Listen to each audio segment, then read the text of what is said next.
వినంది కాదు, చూడండి కాదు, వేల ఏళ్ళుగా మతాల ముసుగుతోని, మనధర్మ శాస్త్రంతోని, మతంతోని, కుల వ్యవస్థ, మత వ్యవస్థ, వర్ణ వ్యవస్థతోటి మహిళలను అతి దారుణంగా హింసించుకుంటూ వాళ్ళని వంటింటికి పరిమితం చేసి ఈ దేశంలో మహిళలు అనేది సెకండరీ కూడా కాదు, అసలు వాళ్ళు జీవించే హక్కు కూడా లేదని చెప్పి ఈ దేశంలో మహిళలకు కించబడిన సంఘటనలు మనం ఎన్నో చూసినాము.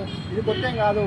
కాబట్టి ఈ దేశంలో అనేక సందర్భాల్లో అనేక సందర్భాల్లో ఈ దేశంలో ఉన్నటువంటి మహిళల మీద అత్యాచారాలు జరిగినాయి, హత్యలు జరిగినాయి, వాళ్ళను హింసించిర్రు, వాళ్ళను వివక్ష చూపించిర్రు. ఈ దేశంలో ఇది కొత్తేం కాదు. ఈ దేశంలో హిందూ మతం కానీ, హిందూ ధర్మం కానీ ఇది ఉన్నంత వరకు ఈ దేశంలో కొనసాగుతూనే ఉంటుంది.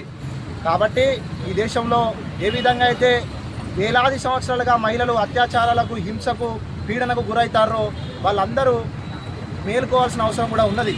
కాబట్టి అందుకోసమే ధర్మస్థలిలో జరిగిన ఘటన ఏదైతే ఉందో అదంతా కూడా చాలా దుర్మార్గమైన కూడా ఈ సందర్భంగా డెమోక్రటిక్ స్టూడెంట్స్ అసోసియేషన్ తెలంగాణ రాష్ట్ర కమిటీ పక్షాన మరియు హన్మకొండ జిల్లా కమిటీ పక్షాన తీవ్రంగా ఖండిస్తూ ఉన్నాం.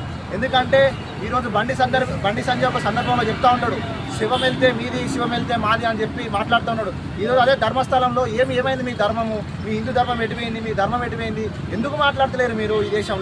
ఈ దేశంలో మనిషికి కనీసం ఆవుకి ఇచ్చే విలువ ఈరోజు ఈ దేశంలో ఉన్నటువంటి మహిళలకు ఇస్తలేరు అనేది కూడా ఇది మన భారతదేశంలో జీవిస్తున్నాం సిగ్గుపడాల్సిన చర్య. ఆవుకి ఇచ్చేసి కనీసం ఆవు చచ్చిపోతే ఈ దేశంలో స్పందించి అల్లకల్లో సృష్టిస్తారు ఒక ఆవు చచ్చిపోతే. కానీ ఈ దేశంలో ఒక మహిళ చచ్చిపోయినా, ఒక చిన్న పిల్ల అమ్మాయి చచ్చిపోయినా కానీ ఈ దేశంలో స్పందించే పరిస్థితి లేదు. కాబట్టి మిత్రులారా మనందరం మేల్కోవాల్సిన అవసరం ఉన్నది, దీని మీద గట్టిగా పోరాటం చేయాల్సిన అవసరం ఉన్నది. ఈ దేశంలో అగ్రవర్ణాలకే న్యాయం జరుగుతుందని చెప్పి ఈ దేశంలో మరోసారి రుజువైంది. ఈ దేశంలో ఒక నిర్భయకు, అదేవిధంగా ఒక ప్రియాంక రెడ్డికి మాత్రమే ఈ దేశంలో న్యాయం జరుగుతుంది. వాళ్ళకే గంటల వ్యవధిలో ఎన్కౌంటర్లు చేస్తారు, వాళ్ళనే గంటల వ్యవధిలో, కనీసం నిమిషాల వ్యవధిలోనే, వాళ్ళని 24 గంటల వ్యవధిలోనే వాళ్ళని సిట్టింగ్ జరుగుతారు, విచారణ చేపిస్తారు, వాళ్ళని రిమాండ్ చేపిస్తారు, పారిపోయినట్టు యాక్టింగ్ చేసి ఎన్కౌంటర్లు చేపిస్తారు.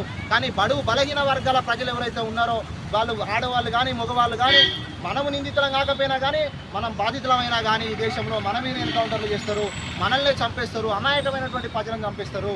ఈ దేశంలో